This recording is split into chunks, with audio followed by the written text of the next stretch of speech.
Hey guys, this is Kelly. I am back with a process video. This is for Freckled Fawn and I'm using the Gorgeous January kit. And what I am doing now is I am just penciling off the edges of this vellum sheet. I am doing a reading traveler's notebook spread for me for this year, and I wanted to document some of the books that I've read, plus challenge myself to read a few different ones. So I have followed Stephanie Howell a long time, back when she was involved with Studio Calico, and she no longer is. I think she does some planning on the side, but she loves to read, and she pretty much just decided for this year to do a book challenge or a reading challenge and put it together a Facebook group, which I will link in the details. And I printed off her challenges on the vellum piece of paper, and I decided that I wanted to keep track of them and add it as an insert into this page. So when I printed the her challenges up, I left some space up top because I thought that that would be a great place for the title, and I knew that I wanted to use some of those washi strips that are just to die for, that were in the kit. And so what I'm doing is I'm taking the tile stickers that come with it and had to figure out my spacing. I was thinking maybe I would use a mixture of the label stickers that came with the washi, but the word challenge was going to be way too long, and I could have overlapped the letters if I wanted to, and I have done that before. And you can also trim them down if you want, but I didn't need to. It ended up being like the perfect amount of visual space when I just left them, side by side flush. So I'm going to have the title of the vellum sheet be book challenge. And what I wanted to do is put this, this will be the second page in my traveler's notebook spread. And it's just listing 24 different challenges that Stephanie put together and posted in her Facebook group. And the idea is to not only get to reading, but maybe do a couple of things outside of your comfort zone. Whether or not you choose to, it doesn't matter. It's one of those things where if you want to, here's a list, and I really want to try and cross the list off, or at least like 2/3 of them. Some of them are things that I wouldn't normally pick up, like poetry. I did it in high school, and there was a couple poems that I liked, but poetry is just not something that I would sit and read. So that's on the list. And like thrillers, a classic book, a picture book, a book written by a woman of color, a book that takes place in another country, historical fiction, young adult, just all sorts of different things. So I decided to include it so that I could keep track of what I choose to read. And yeah, so I think it's going to be fun.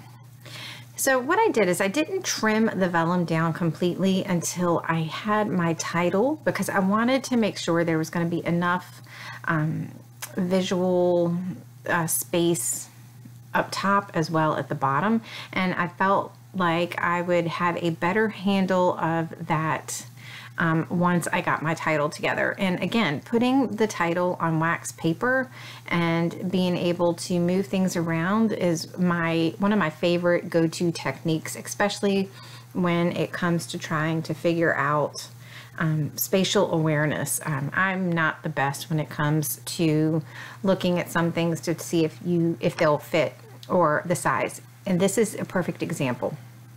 I printed out the silhouette die cut printed.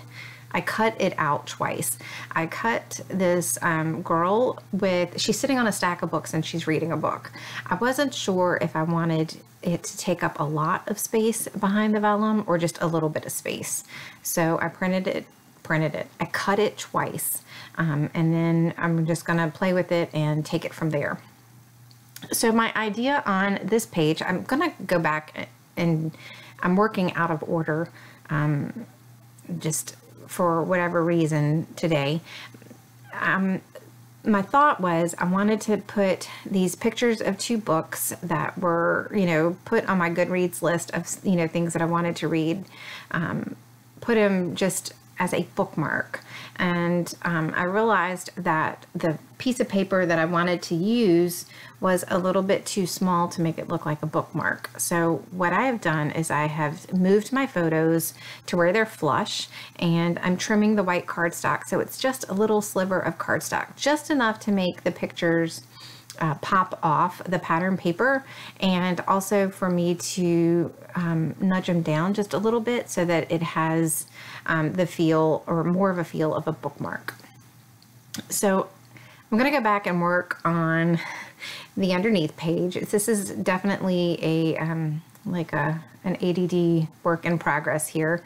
And, that's just how my brain works when it comes to doing these pages.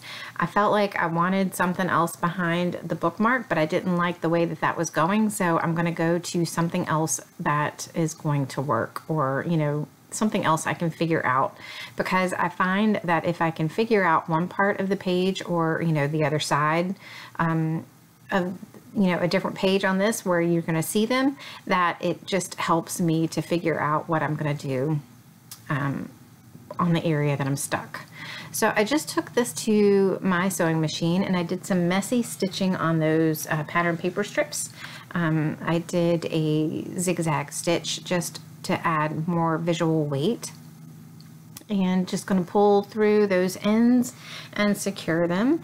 And I love these enamel hearts. They're also one of my favorite embellishments for this month, and I did put a turquoise enamel heart on top of the heart that was already on that label. So I just put some crochet thread through the hole that I punched in the bookmark. This is just normal crochet thread.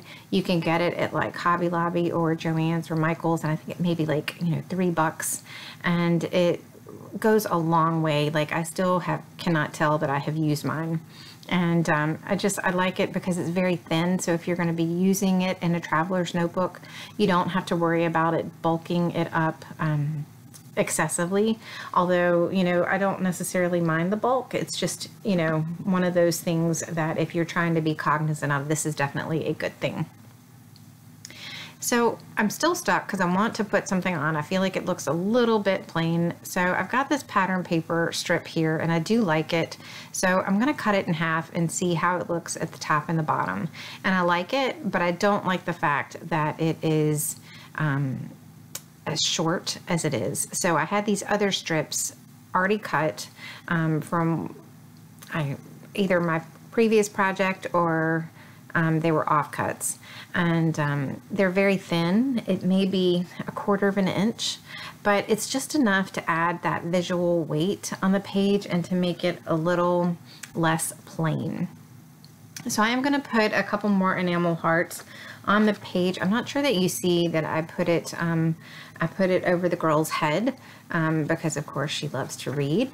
And let's see. Oh, I'm going to stamp. That is my last thing I'm going to be doing. So these stamps are from Citrus Twist Kits. I don't know. They are probably a year old at best. And, I'd gotten those because I have always loved to read, and I thought that they would be great to add. I have since added another stamp set from Carrie Bradford. And, then I found a couple digital files that I like. I haven't purchased any of those yet, just to help add more personalization to this. I don't use a lot of stamps, but I love them when I do. And these stamps are definitely ones that I will use. So I briefly thought about stamping on the girl. And so I tried to see if I could do a little messy stamping and what it would look like. And I didn't like it on the girl. So I nixed that. But then I decided that I was going to stamp on a label. And I'm going to put that at the bottom. Actually, I'm going to restamp it again in the green because I felt like that was a little bit too much turquoise on the page. And then I'm going to top it off with an enamel heart. So that's it for me. I do have some close-ups at the end of this. This has probably been one of my favorite spreads to make, just because of the interactive element. I've just enjoyed it so much. So thanks so much for joining me. I have all the details linked below, so you can check that out, and I will see you soon. Take care. Bye.